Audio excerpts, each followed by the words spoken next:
Vidya Bhagavatadivihi stated that the limit of knowledge is that which is described in Srimad Bhagavatam. Of course, there is no limit to knowledge because knowledge about Krishna, the Supreme Unlimited, there's no end to that. But as far as learning goes, the ultimate limit is given in Srimad Bhagavatam. Here we see in Srimad Bhagavatam not only knowledge of our transcendental relationship with Krishna, but also all knowledge for the advancement and betterment of human society. Traditionally, of course, the Bhagavatam commenters, they would not have gone so much into describing how men and women should be combined in marriage, because that was part of the culture in Indian life or in Vedic society, Varnashram society. And that was well known to all. Many of the points which Prabhupada explains to us in detail, they were well known to all in the Vedic times or the followers of the Bhagavad philosophy. Just like we see even in the Bhagavatam, in the 9th canto, there is a summary description of Lord Ramachandra's pastimes. Shukadeva Goswami says to Parikshit Maharaj that you've already heard this many times because everybody knew.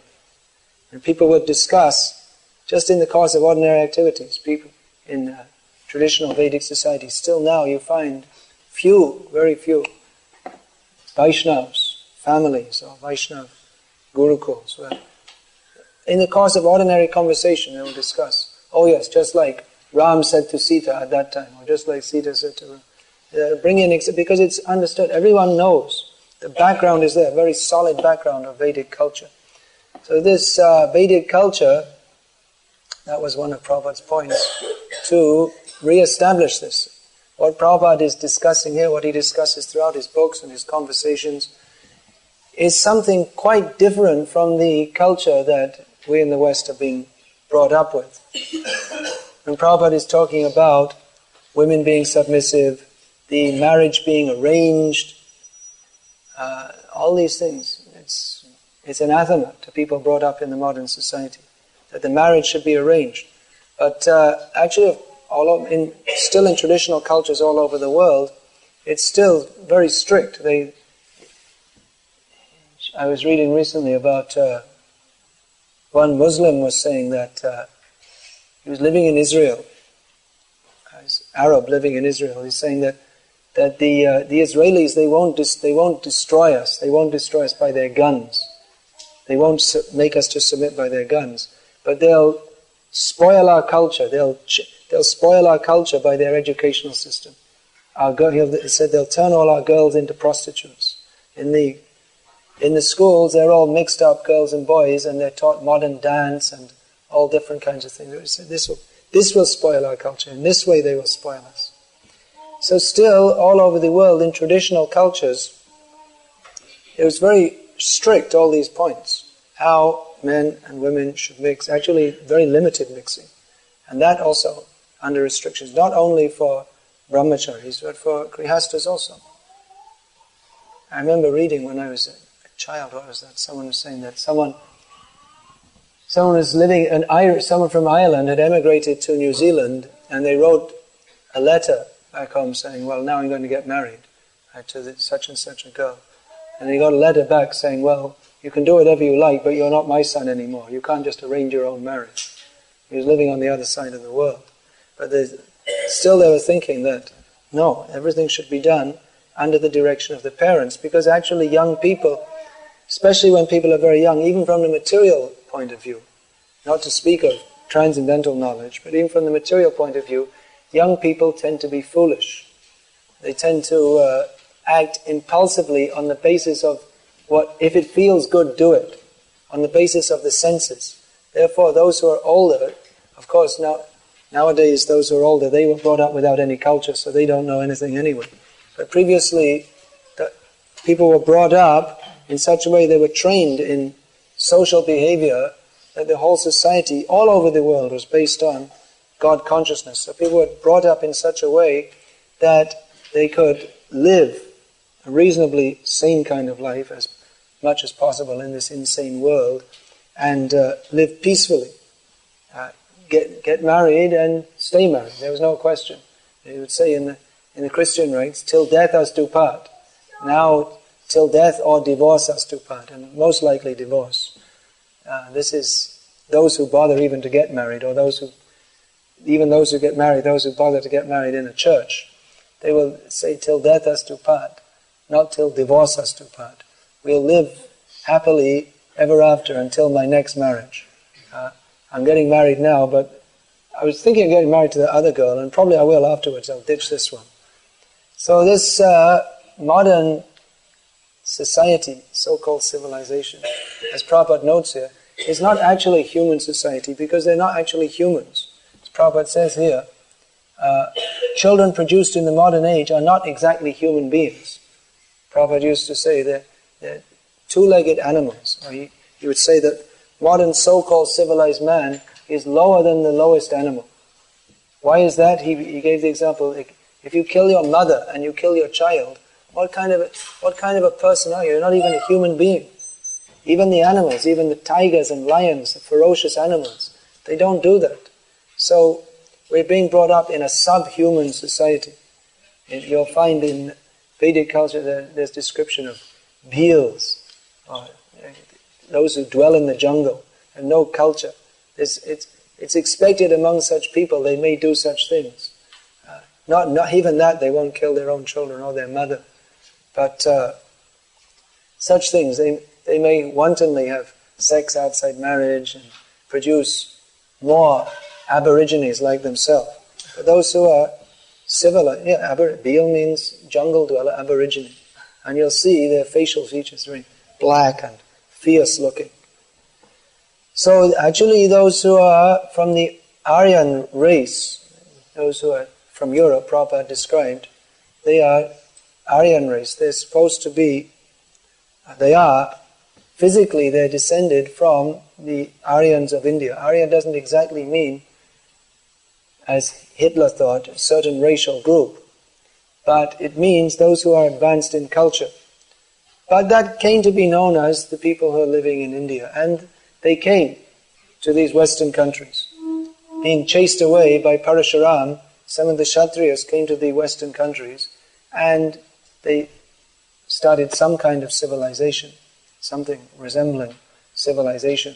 So actually people who are born in these countries, Jai Radha Govinda, they're supposed to be civilized, but due to lack of contact with Vedic culture, and over many, many years, of course this is a great historical understanding that according to some historians, previously the inhabitants of the British Isles, the Celts and the Druids, they followed a culture which was very similar to the Vedic culture. This when I was in Ireland in when was that? About 1976, it must have been 76, 77. Our devotees, they were visiting the professors in the universities for selling sets of Prabhupada's books. And they met, I think it was in Trinity College, they met one professor whose life's scholastic career was investigating the similarities between the Vedic culture and the ancient Irish culture. And I remember selling this Ishopanishad to farmers from the western part of Ireland, and some of them they'd say, just read this, it's Ishavassamidam Sarva. So what language is that? Is that Irish or what is that? They were thinking it was very similar to our language. So actually originally the culture all over the world was Vedic culture, but in this country, what happened in the name of Christianity, it's a long history which we need not be so much concerned with, but it appears, it's very difficult to say exactly what happened, but it appears that Christianity, the institution of Christianity, was taken over by pagans. By pagans means, of course they call the pagans the Druids and the Celts, but actually those who were total materialists, people who are totally materialistic, took over Christianity and destroyed the original Vedic culture which was spread, maybe not in its highest form, but that was spread all over Europe. So they introduced meat-eating, intoxication, non-belief in reincarnation, and philosophical ideas developed, so-called philosophical ideas developed from that, which were totally divorced from reality. Just like we see the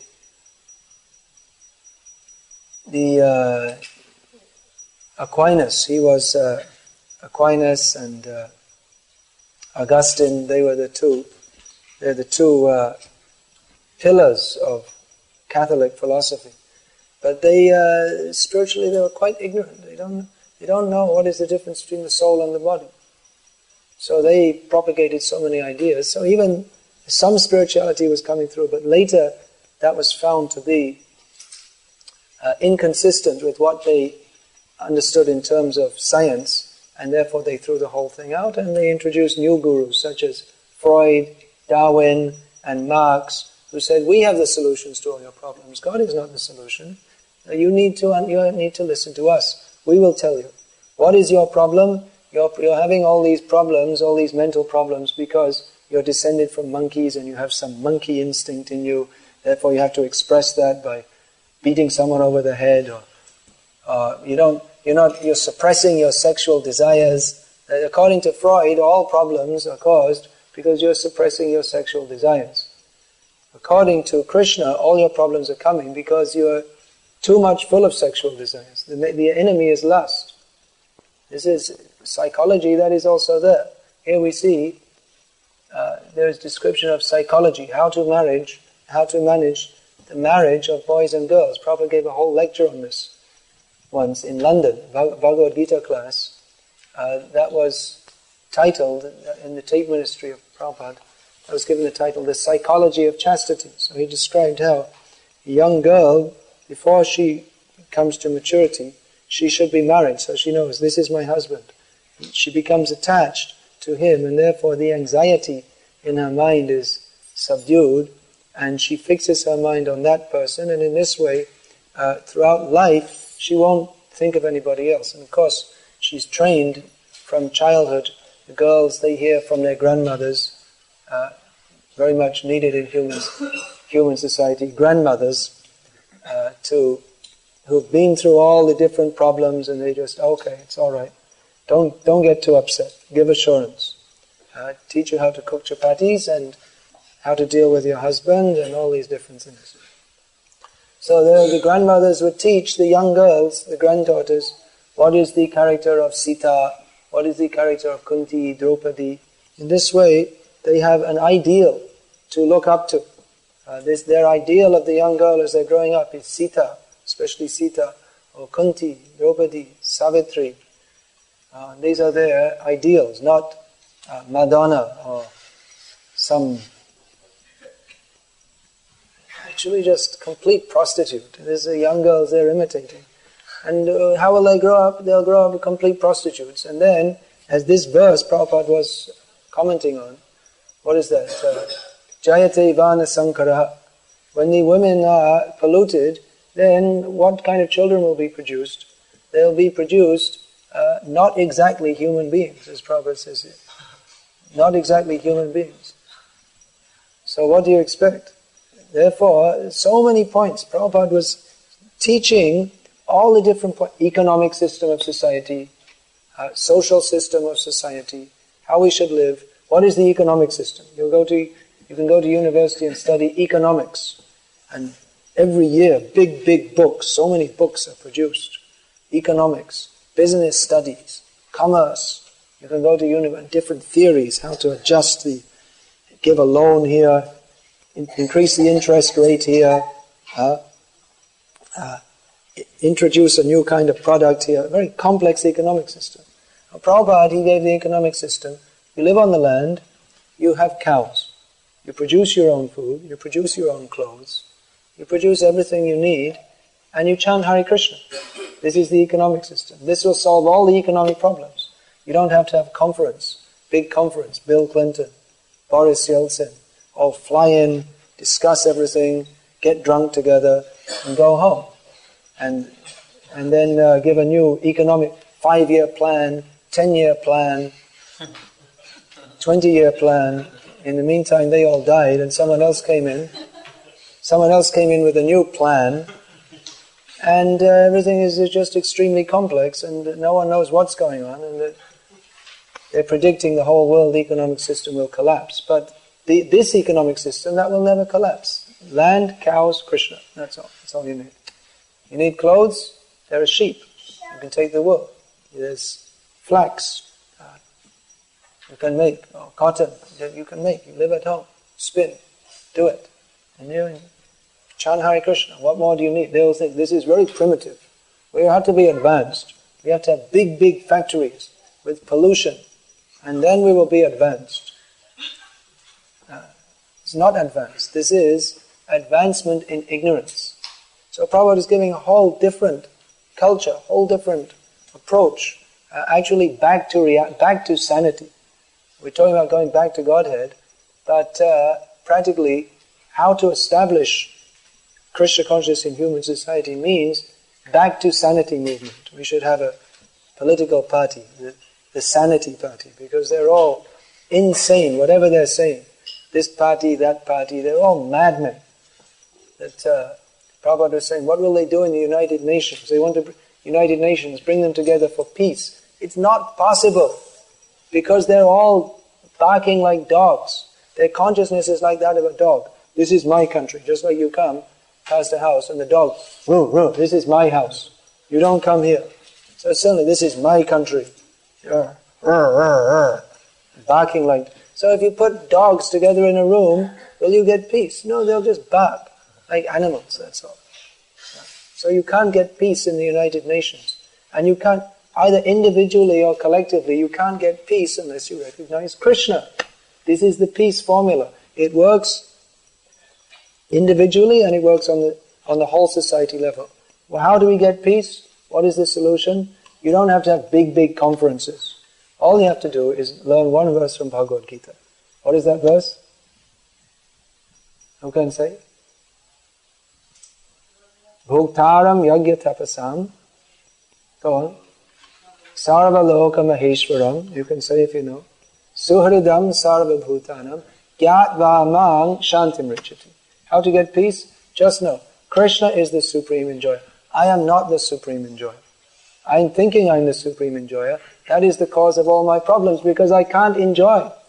I want to have the whole world at my disposal to enjoy. I can't get it, therefore I become frustrated. And even if I do get it, I'll still be frustrated, because that is not my proper place for enjoyment.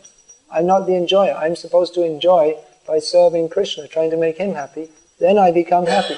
So when I understand that everything's meant for Krishna, then I get peace. Because as long as we're thinking, let me enjoy this, let me enjoy that, let me enjoy this, why aren't I enjoying? Wow, this person is stopping my enjoyment. All my problem is caused by this. All my problem is caused by my wife. Therefore, throw her out, divorce her. Or all my problems are caused by my husband. So divorce him, find another one. No, this is not the problem. The problem is that we are considering ourselves to be the enjoyer. We're not the enjoyer.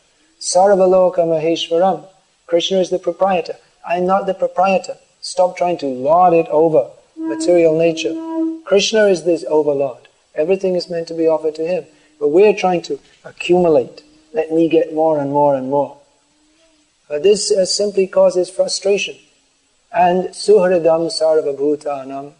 We want friendship, but we don't know that Krishna is our supreme friend. We're trying to get friendship in the mundane world on the I scratch your back, you scratch my back basis. That I will give you some sense gratification, you give me sense gratification. But we have to understand that Krishna, he is our supreme friend. And if we know Krishna is protecting me, then what is the cause for disappointment? So just these three things we have to know. This is complete solution to all the political problems of the world. Actually, the solution to all the problems is Krishna conscious. Whether you take economic problem, whether you take social problems, crime problem. This one time in Chicago, Prabhupada called one chief of police to discuss how to solve the crime problem. Prabhupada said, I can solve it. You just bring me all the criminals and we'll chant Hare Krishna and we'll give them prasad. And we'll stop them being criminals. That's all. Why are people becoming criminals? Because they're being induced to enjoy it grossly, more and more and more and more. what consumeristic society means. Get money, buy something else. You'll see people, they have in their houses 50 shirts per person, 25 pairs of shoes, 3 cars per person, 2 TVs per person.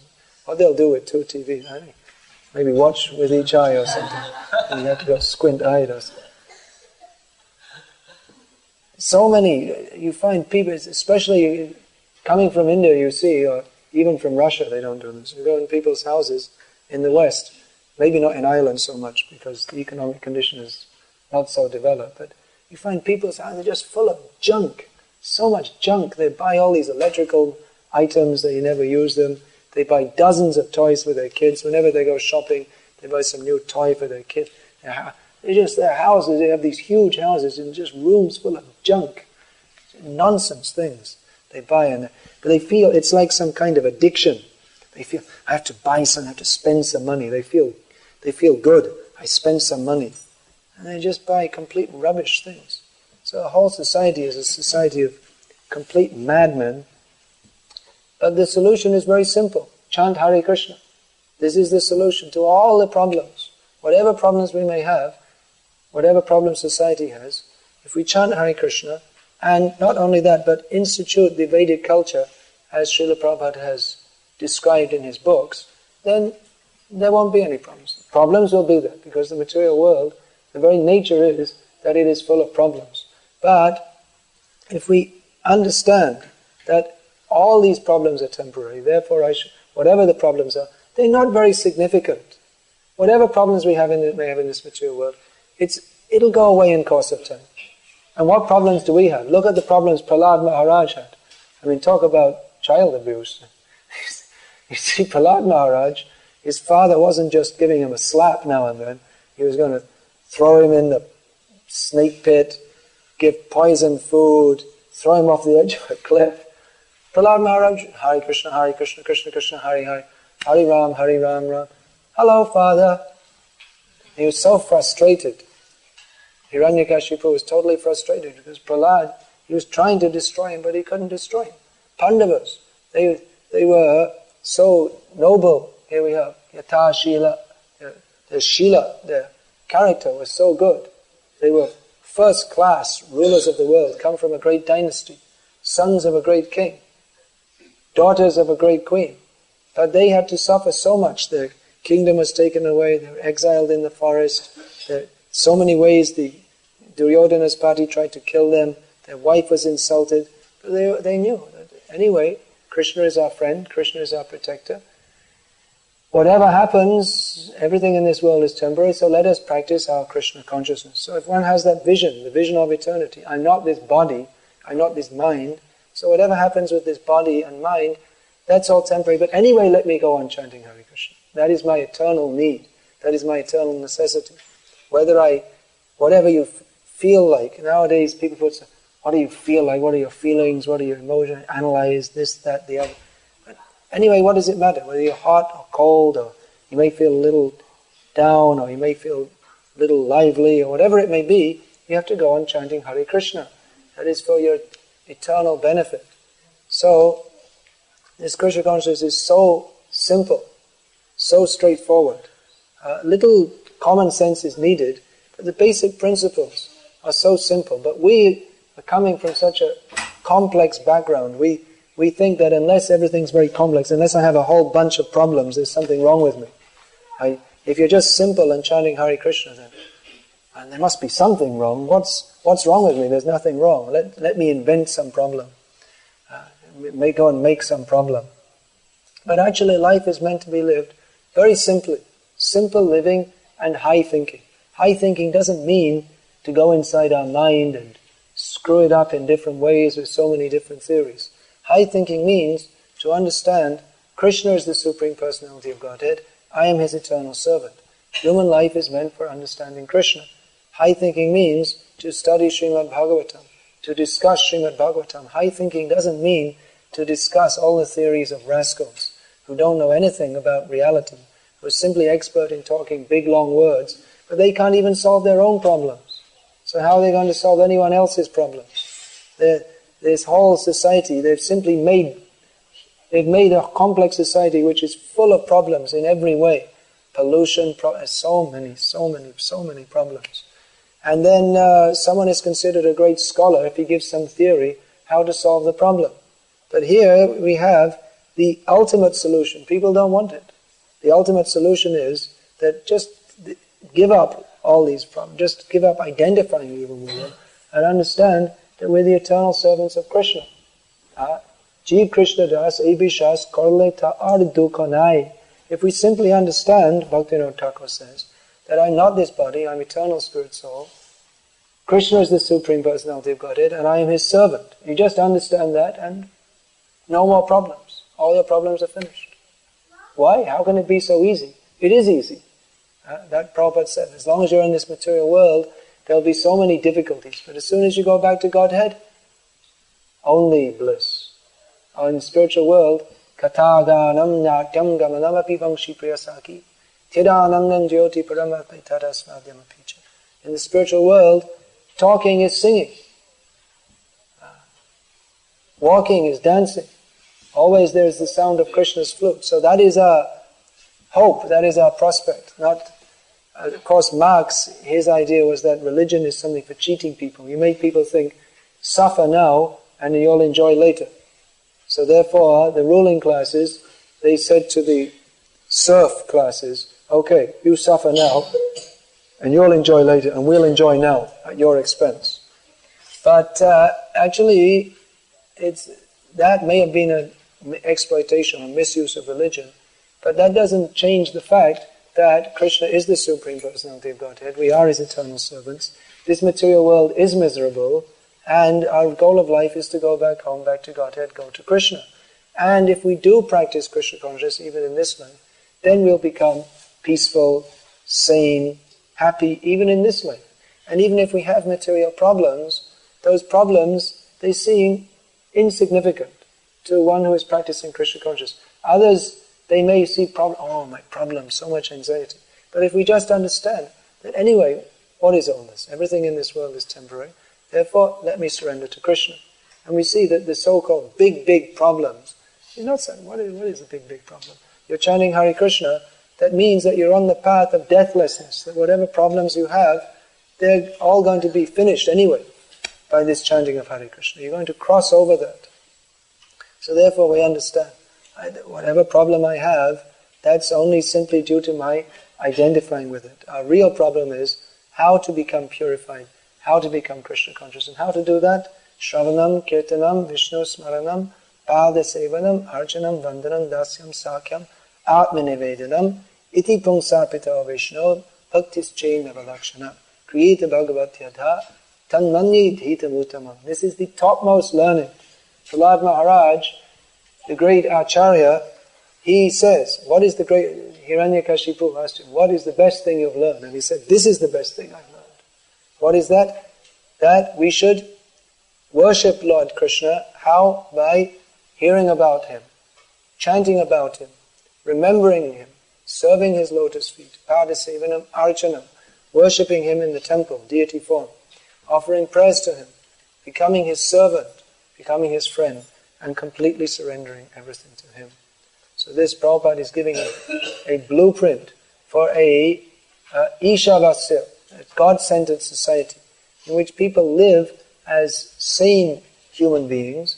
Everything is there. Marriage is there, work is there, dharma, artha, kama, moksha, how to live a religious life, economic development, sense gratification, regulated according to the Vedic principles. Everything is there, and ultimately, prema pumarto mahan, the goal of life, to understand Krishna, to become full of love for Krishna. Everything is there, everything is given in this Vedic society which Prabhupada has envisaged. Now we may think, well, that's all right, but when is it going to happen? I'm here now, and I'm not a product of Vedic society, I'm a product of Rakshasa society, and I was brought up as a Rakshasa. This is all our position. So the answer is to stop being a Rakshasa and to start being a devotee, and then naturally everything falls into place. But if we think I'll continue being a Rakshasa and at the same time I'll be Krishna conscious, then it won't happen. You can't mix the two. Chit jarabad. You can't mix the spiritual and the material. To some extent, that is there, just like we see this marriage arrangement. That's got nothing to do actually with spiritual life.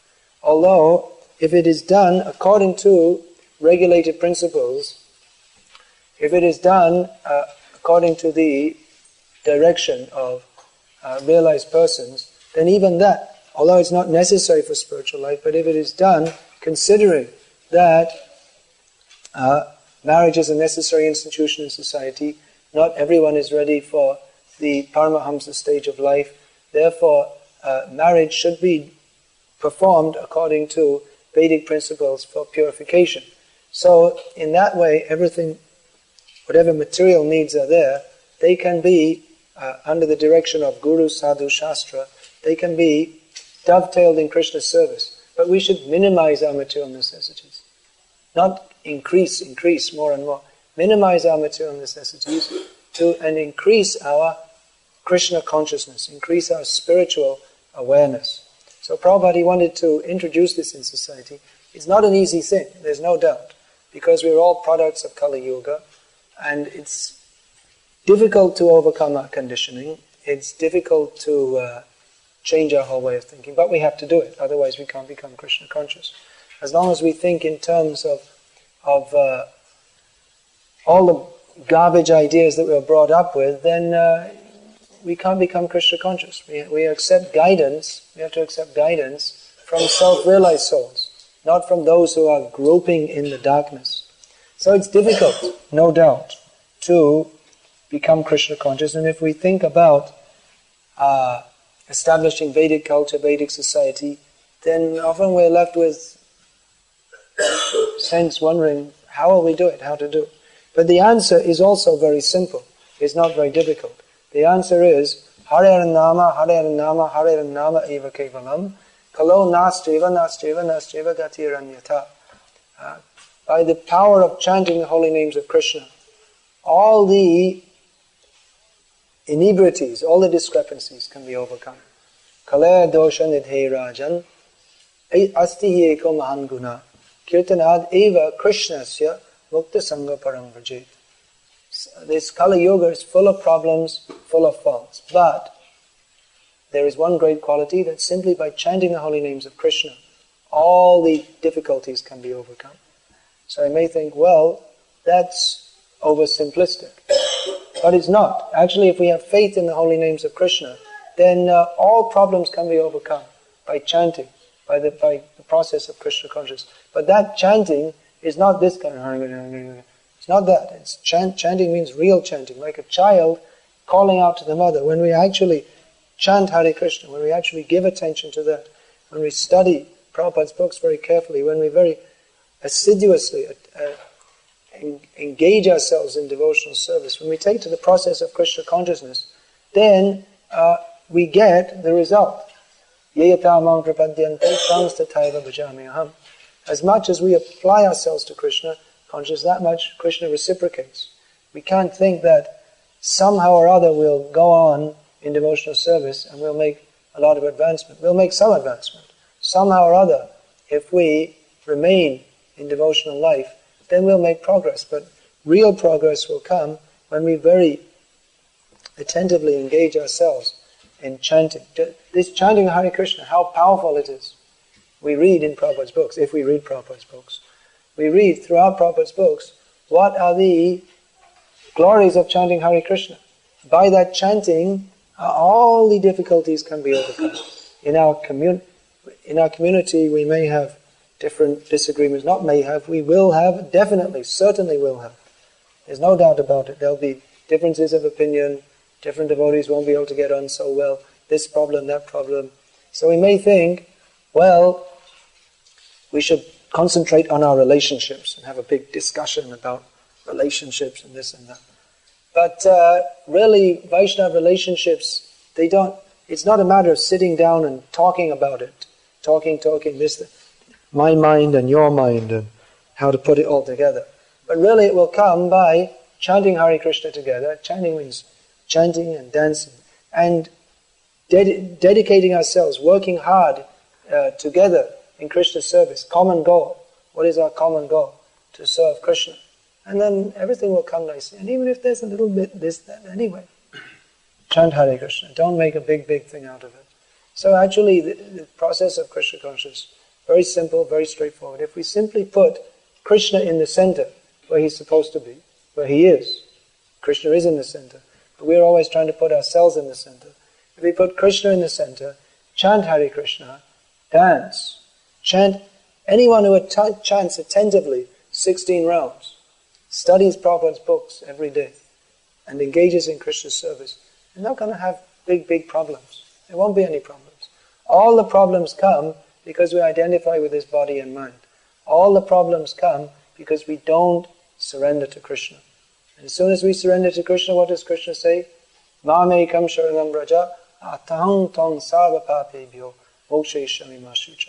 As soon as we surrender to Krishna, the same thing Bhaktivinoda Thakur says. Jeev Krishna das evishwas korleta ardukana. It's just this one point. If we surrender to Krishna, then everything nice. And if we don't surrender to Krishna, whatever else we may do, whatever half-baked solutions we may bring in, we're never going to be happy. We're never going to be peaceful. We're never going to understand our constitutional position. So this is as Prabhupada so many times said, the solution to all problems is simply to surrender to Krishna. Hare Krishna. Is there any question or comment, discussion?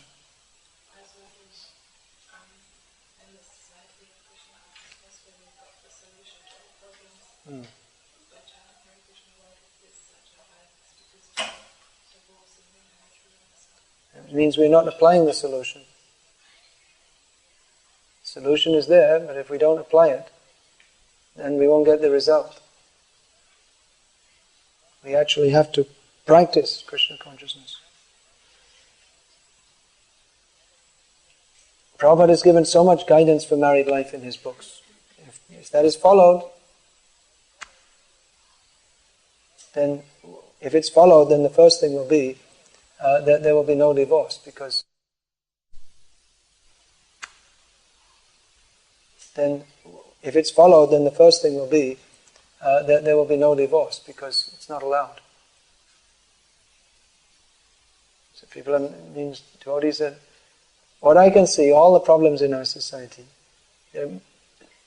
most of them are generated because devotees are not studying Prabhupada's books.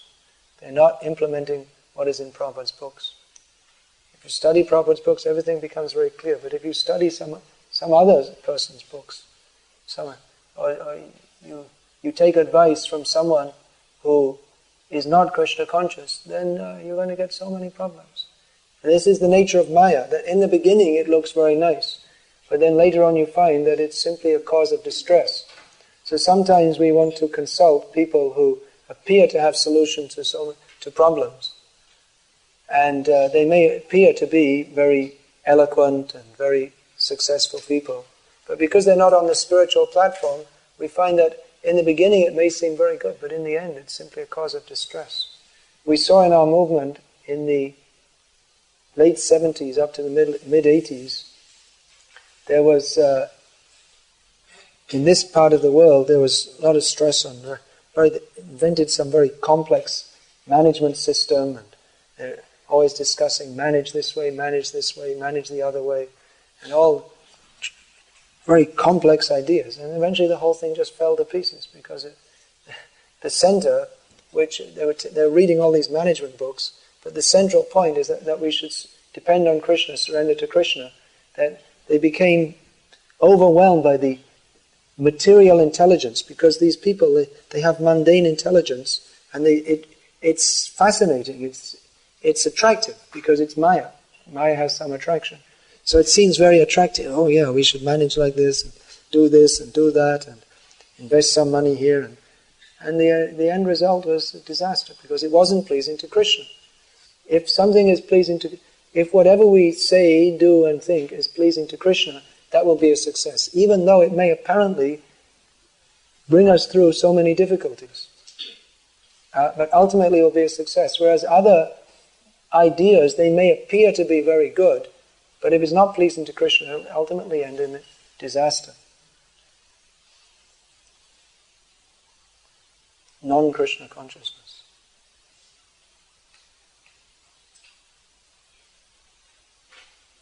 This is our philosophy. How it's practically applied, we have to see. But we shouldn't, in the name of practically applying it, sometimes we twist things out of proportion and take some obscure quote from Prabhupada and say, yes, we should do this. And Prabhupada said this, therefore bring in all the garbage ideas because Prabhupada said this. Prabhupada said, yes, you can also learn from materialists. Prabhupada said that. That's true, he said that. He said you can learn how to, what was that? He said you can learn how to do your laundry. He said you go to the laundromat, see how they're doing. They know how to do it. You can learn Vedic culture, even Mayavadis, they may know some points of Vedic culture. So if you learn Vedic culture from them, that's very good. But if you learn their philosophy, if you associate with them and learn their philosophy, then very bad, then you become spoiled. So you have to be very, very careful. Who we associate with, what we associate with.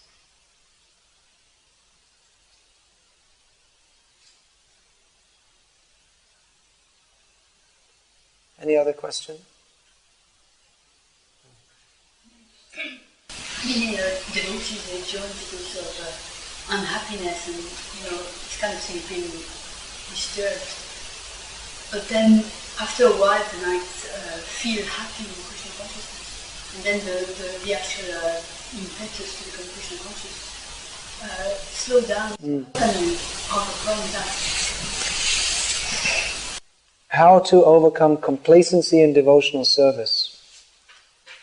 Devotee has to be very sincere to serve Krishna. In the beginning one may come for different reasons. Mostly in the modern age people come, one of the main reasons is because of a sense of distress. But then if we simply, okay, now everything's okay.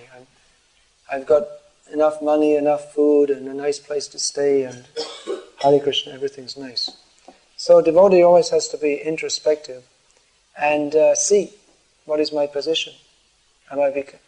One may join out of a sense of distress, but then you have to actually adopt the goal of life to become Krishna conscious. And one has to be very sincere to do that. So either introspectively or what's from outside. Someone comes along and says, hey Prabhu, you're in Maya. Or a spiritual master comes along and says, you're in Maya. Either someone says, do something, work hard for Krishna. Don't be satisfied. Oh, well, I don't chant all my rounds nowadays, but anyway, I go to the temple once a month. It's okay, I feel okay. I think Krishna's happy. I think Krishna's happy, but Krishna doesn't say he's happy like this. Krishna in the form of the spiritual master says, chant minimum 16 rounds a day, associate with devotees. So you may think that Krishna's happy. I'm happy, therefore Krishna's happy. No, it's run the other way. Krishna, we have to make him happy, then we become happy. So that sense of happiness, that lethargy and complacency, that's what happens. That instead of thinking how to make Krishna happy, I think how to make myself happy.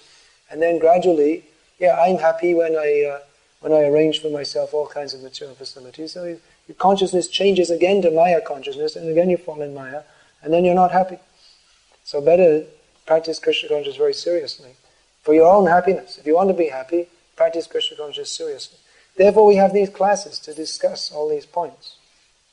Therefore we have Prabhupada's books. If you read Prabhupada's books, Prabhupada, every line, every word, Prabhupada is surrender to Krishna, you rascal. Every line. It may be Prabhupada is discussing so many different points.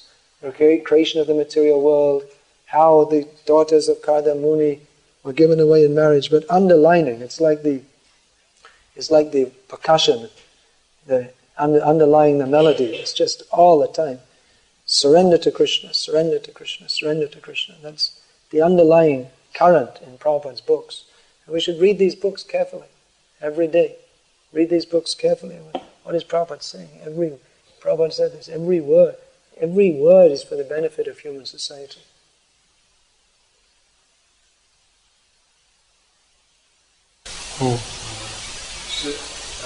Understand that Srila Prabhupada said we should read all of his books rather than fall down. Yes. Explain what is there to explain. Just do it. And if you don't, you'll fall down. It's very simple and straightforward. What it means is if you don't read Prabhupada's books, then you will fall down. Fall down means you'll stop chanting Hare Krishna and start chanting something else. Maybe Jai Michael Jackson or something like this. So that's what happens. What is there to explain? How can we understand that though, when so much in the Bhagavad Gita, so much in the Srimad Bhagavatam? What do you think Prabhupada said, that if we do read his books we fall down? If you don't read his books we fall down? No, I mean that the Bhagavad Gita might just the start of Yeah. If you understand that in the Srimad Bhagavatam, it means to study it very deeply. So does that mean that you study Bhagavad Gita very deeply and then read all the other books? Or because you were saying study the books, so how should you think about it? Read Bhagavad Gita first. Then read a few times, then Bhagavatam. That I recommend. And go on reading Bhagavatam. Because we have a tendency, if we don't hear regularly, if we don't study Prabhupada's books, then our mind, it's like when you're driving, you have to constantly even if you're driving on a straight road, especially if the wheels aren't aligned properly, then you have to constantly bring the wheels back to, you have to adjust the steering wheel. Otherwise you veer off the road. So in the same way, if we don't hear it regularly, if we don't do that adjustment all the time, then our mind goes off, our way of thinking goes off on a tangent. So especially Bhagavad Gita, Prabhupada's Gita purports, they are just exactly suitable for bringing us back to the basic understanding. We're not this body, we're eternal servants of Krishna. Human life is meant for serving Krishna. It's just best book, just for putting us exactly on line. Therefore, we always recommend, Prabhupada recommended, study his books very carefully. There are many books. They may be read also. But unless we understand Prabhupada's books, unless we go through them, unless we're grounded in Prabhupada's books, then we may read so many other things and we may not get the right conception. Even if Prabhupada said that, even to understand Bhaktivinoda Thakur's books are relatively simple compared to writings of other acharyas. But Prabhupada is saying, you can't understand Bhaktivinoda Thakur, you have to understand him through me. I've seen people, they read Bhaktivinoda Thakur, Jiva Goswami, they don't study Prabhupada's books, and they come out with all these funny ideas. They don't understand. Actually, you can't understand unless you go through Prabhupada. That I've seen. Prabhupada said it, and not only theoretically, but practically we're seeing it.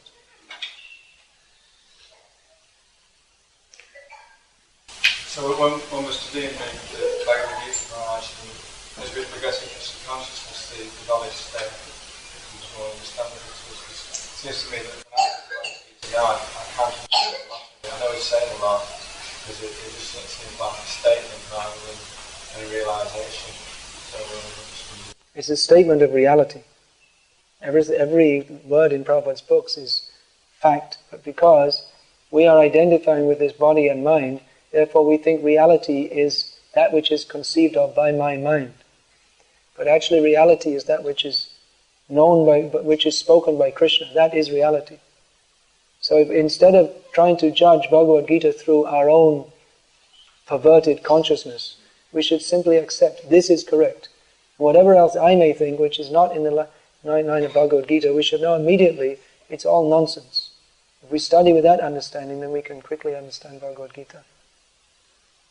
Whatever I think, it's all rubbish, because I'm a fool. Guru mori murka deki korilo shasha. If we understand what Krishna says, he's not a fool, I am a fool, therefore I have to hear from Krishna. And then very quickly we can understand everything in Bhagavad Gita. Is there remorse to have somebody that explicitly understands the Bhagavad Gita, to actually teach us how to study the Bhagavad Gita, how to understand the Bhagavad Gita also?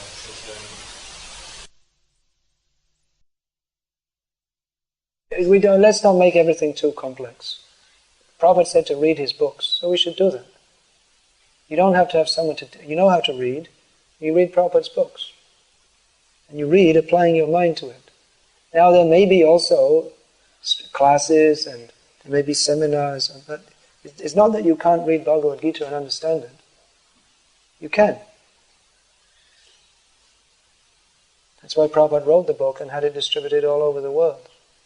They say, people in Britain, they're very, very complex, really, over-intellectual or something. It's always trying to make everything too complex. It's a very simple thing. Read Prabhupada's books. But we think, no, that's too easy. I have to make a computer program and this and then I can understand Bhagavad. Then I can read. No, you just pick it up and read. Krishna is the Supreme Personality of Godhead. Then you don't have to put it through all the things I remember I heard this and Freud said this and Darwin said this and some other rascal said this and what do they don't think Krishna is God, or maybe he's not God, maybe it's all a bluff. No, you just accept. Krishna is the Supreme Personality of Godhead. This is accepted by all authorities such as Devala, Asita, Narad, Vyas, Prabhupada, Bhaktistan Saraswati. Well, they all say, so they must be right. And Freud didn't say, well, who cares about him? He's a rascal. So we accept. We accept what is given by the Acharyas. Very simple thing. If we simply accept what Krishna says, then everything becomes very simple and easy.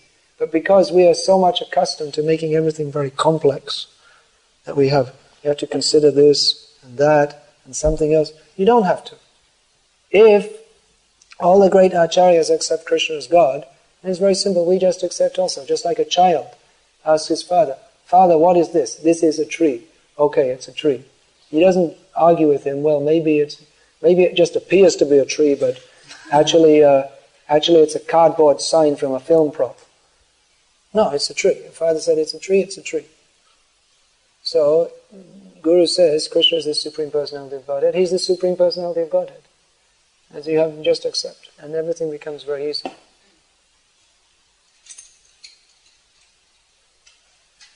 Otherwise we'll go on the Manoratham, the chariot of the mind. Carried on the chariot of the mind. Carried where? Throughout the whole universe, in 8,400,000 species of life. Therefore, Bhajahu Remana, Srinandanandana Abhaya Charanaravindu. Simply place our mind, Sabaimana Krishna Padaravindu. Place our mind at the lotus feet of Krishna. And then all fears, doubts, delusions, confusions, they all go away.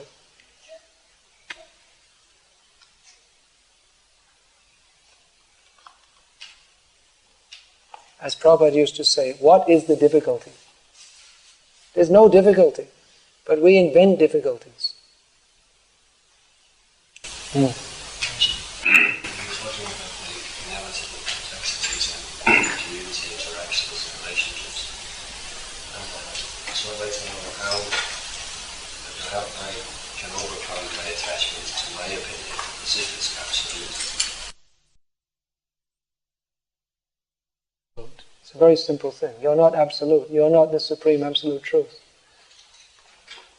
And I was just wondering, because I hear different devotees reading different opinions that where it's not a good society nowadays, so it's not that we should marry them when they're very old. Maybe we should just leave it up to Krishna and they get married. Leave it up to Krishna how they get married. Well, it won't happen. It'll happen. It means leaving it up to them. They'll find someone. Krishna's not going to come and arrange their marriage.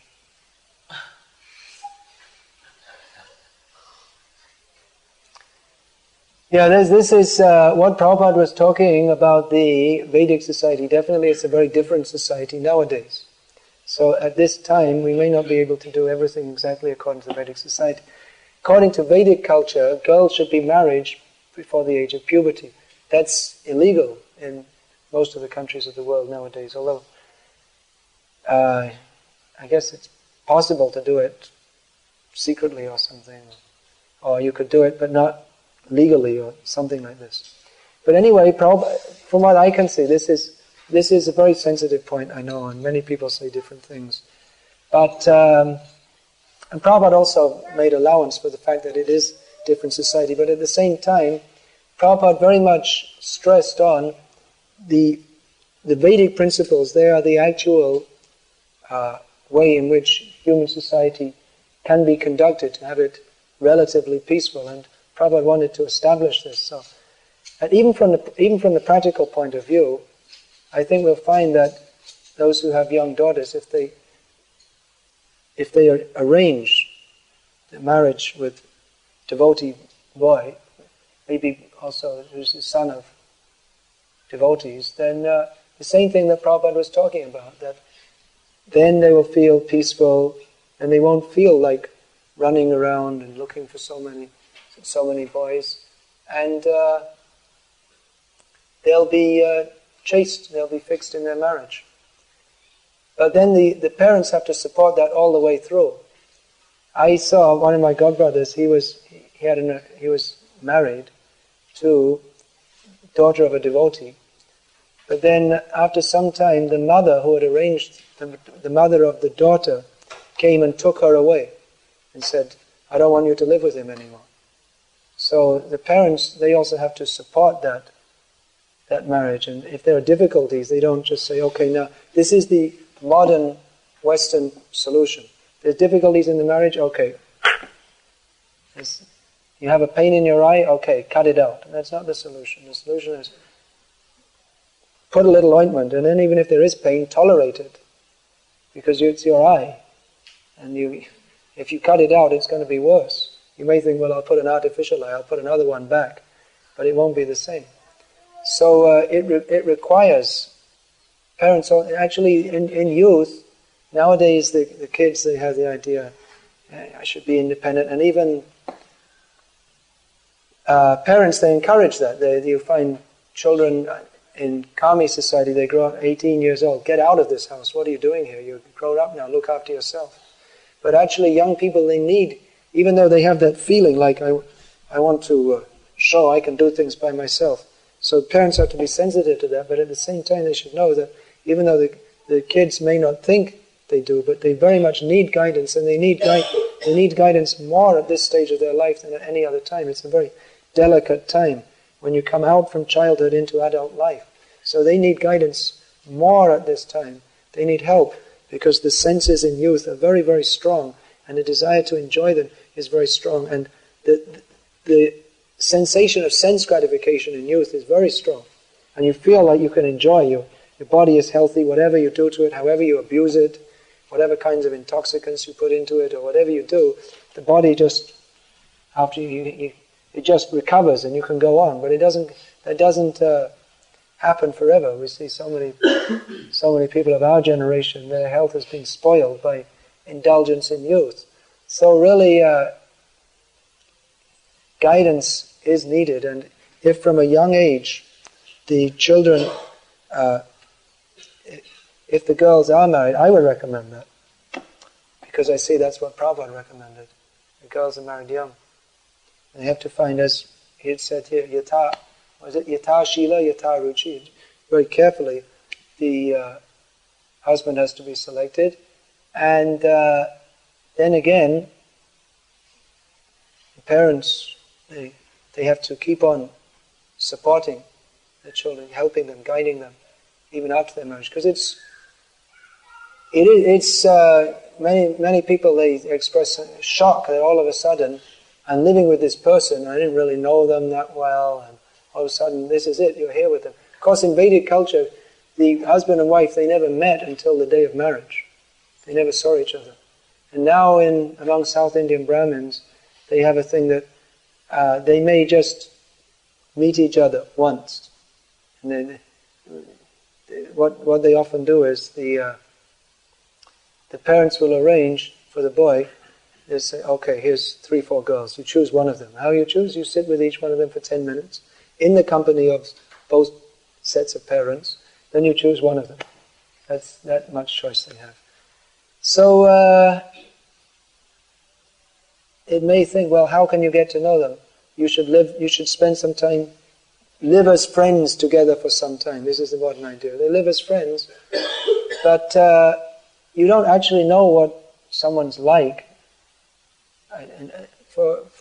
You have to live with them for quite some time, and then your consciousness may change also. You find someone, what they're like at 20, they may be quite different at 30 or 40.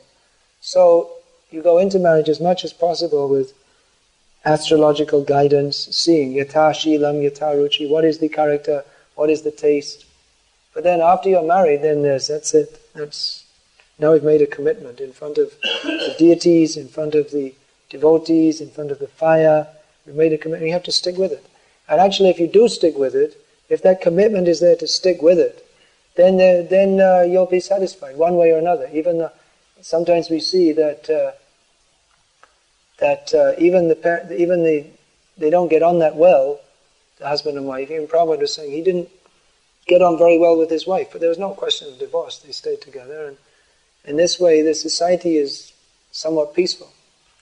Whereas if I didn't like that one, let me try someone else. And then naturally you're going to find out in someone else too, something you didn't like about them. There's no such, in astrology, if you see, you match the charts, there's no such thing as 100% compatibility. There's no such thing. Especially in Kali Yuga, it's the age of quarrel. So if you just accept, okay, there may be some quarrels, or okay, he may be somewhat nasty, or she may be somewhat... Anyway, we're married, so at least for the next 25 years, you have to go through with it. And that way, society will be stable. And children born of such parents, they know that even if they see them arguing, then that's called Bahu Ramve Laghu Kriya. Dampatya Kolaha, as Chanakya Pandit says. That husband and wife arguing, that may be a big, I won't be with you anymore, I can't accept you, and then afterwards, finished. And again, alright, what's the next thing? There'll be again talk, big quarrel, big words. But everyone knows that husband and wife arguing, no one bothers. Because this is in Vedic society, because they know anyway they're husband and wife, and they may argue, but they have to go on living with each other. So they'll go on. Our modern society is a very diseased society, I must say. We should take guidance from what Prabhupada has given us. That will, even there may be difficulties with it because of the conditions in the modern age, but that is some guidance from the realized platform. That is some guidance from the sane platform. So because we are insane and because society is insane, we may have difficulty adjusting to that. But we should know that if we follow the guidance given by Vedic authorities, then at least we have some hope of becoming sane. Whereas if we think, well, I'm insane and I'm born of an insane, we're living in an insane society, therefore we should also live according to the advice of insane people, and according to what they think, that will be sanity, but actually it's insanity. Then we'll always remain insane. We should know, anyone who's not Krishna conscious, he's a crazy person. So if we accept their advice, we'll simply remain crazy.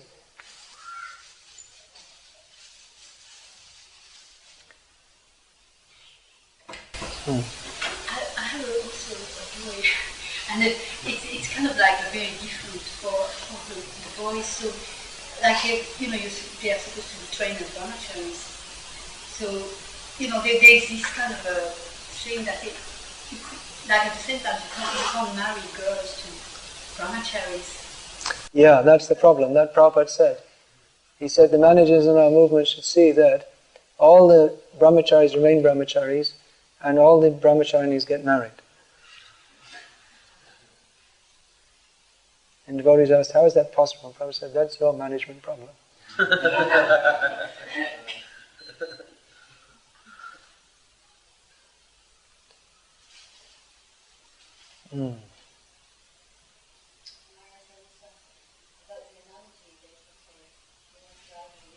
About the what?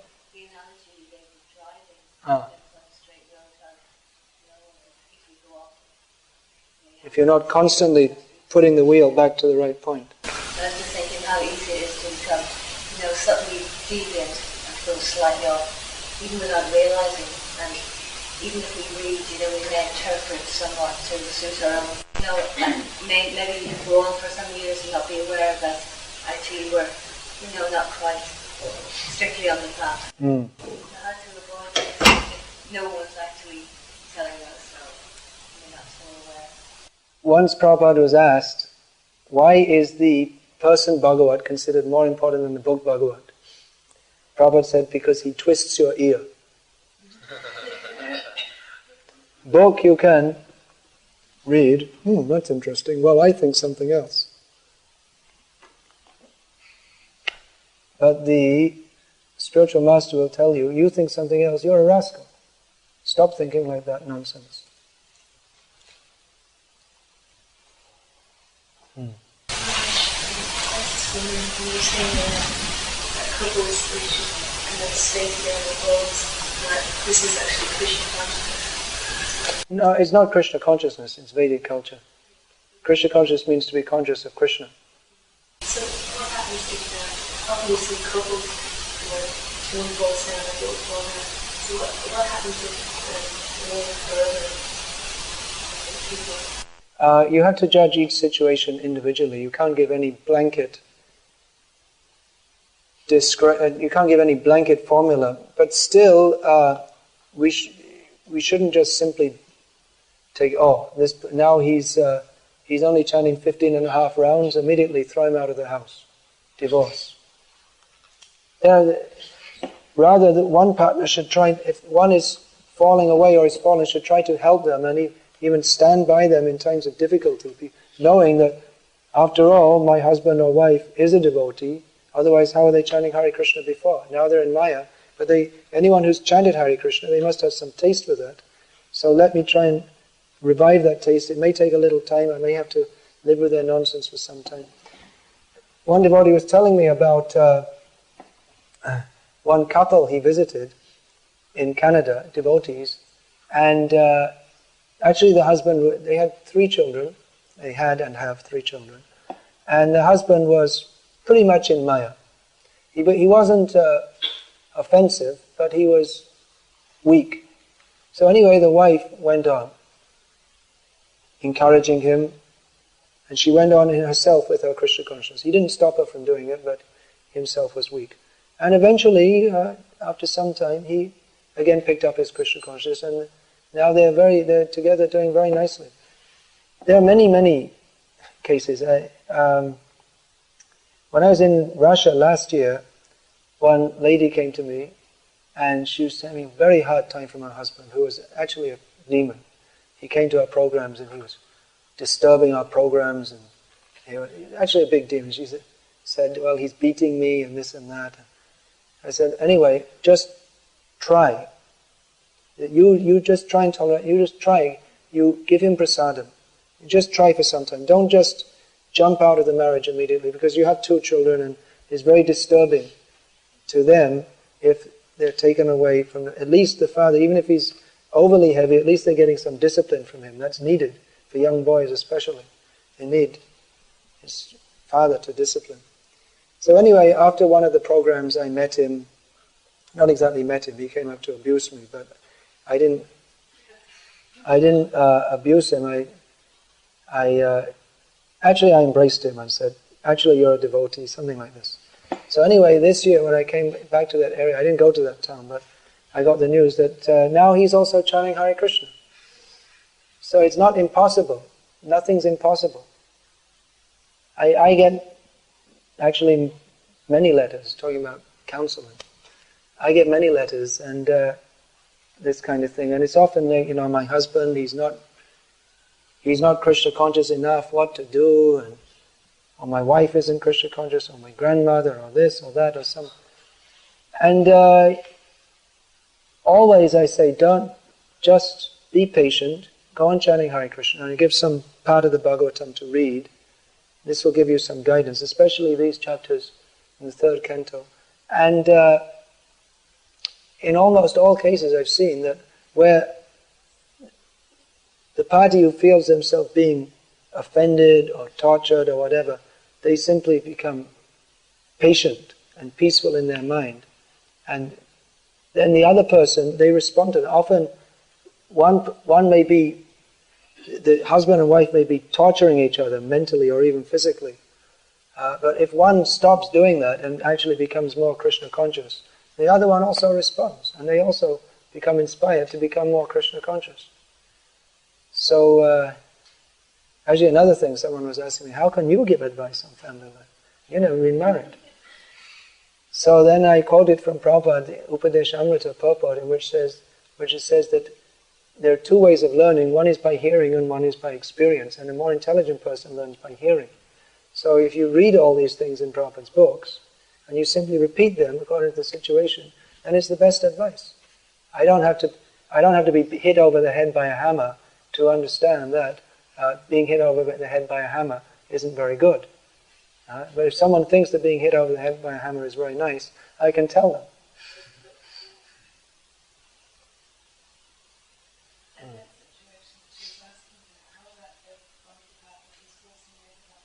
One of the partners is?